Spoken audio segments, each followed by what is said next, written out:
अस्सलामुअलैकुम अज़ीज़ तलबा, first year के दूसरे चैप्टर झूठे आदमी उसके साथ मैं हाज़िर हूँ।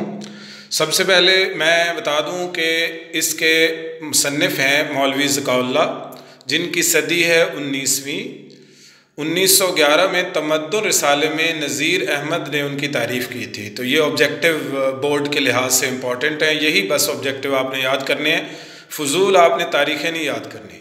उसके बाद ये इस्लाही मज़मून है। असनाफ़ नसर में से ये क्या है?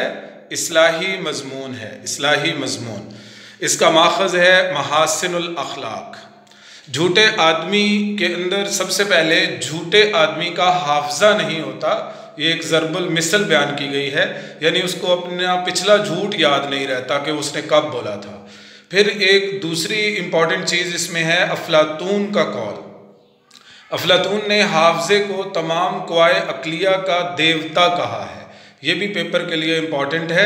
उसके बाद तीसरी इम्पॉर्टेंट चीज़ ये है, बच्चों को कौन सी सज़ा देनी चाहिए, कौन सा उनका कसूर हो तो सज़ा मिलनी चाहिए। झूठ और सरकशी पर, झूठ और सरकशी यानी बगावत करें तो फिर ज़रूर सज़ा देनी चाहिए। इंसानों के दरमियान बाहमी रिश्ता मंदी किसके सबब से है? नुत्क यानी बोल चाल के सबब से है। फिर इस सबक का अगला इम्पॉर्टेंट पॉइंट है सुलह कुल। सुलह कुल कौन लोग होते हैं? वो लोग होते हैं जो लोगों की मर्जी के मुताबिक झूठी बात बनाते हैं, यानी एक मजलिस में झूठ बोलते हैं लोगों को खुश करने के लिए, अगली मजलिस में नया झूठ बोलते हैं उनको खुश करने के लिए। अगला इसका इम्पॉर्टेंट पॉइंट है फ़ायदे के लिए झूठ बोलना। फ़ायदे के लिए कौन कौन झूठ बोलता है? वकील हजरात झूठ बोलते हैं फ़ायदे के लिए, क्योंकि उन्होंने अपना मुकदमा झूठा जीतना होता है। और दुकानदार भी, ताजिर भी झूठ बोलते हैं क्योंकि उन्होंने अपना सामान बेचना होता है। अगला इम्पॉर्टेंट पॉइंट है कि आपने झूठों की अक़साम याद करनी है। ये झूठों की अक़साम मैंने लिखी हुई है। पहली झूठों की किस्म है झूठ बोलते हैं मगर उसे सच समझते हैं। दूसरी किस्म है झूठ बोले मगर खुद उसे झूठ समझें, लेकिन दूसरों से तवक्को करें कि वो उसे सच समझें। ये दूसरी किस्म है। इस दूसरी किस्म की फिर आगे दो किस्में हैं।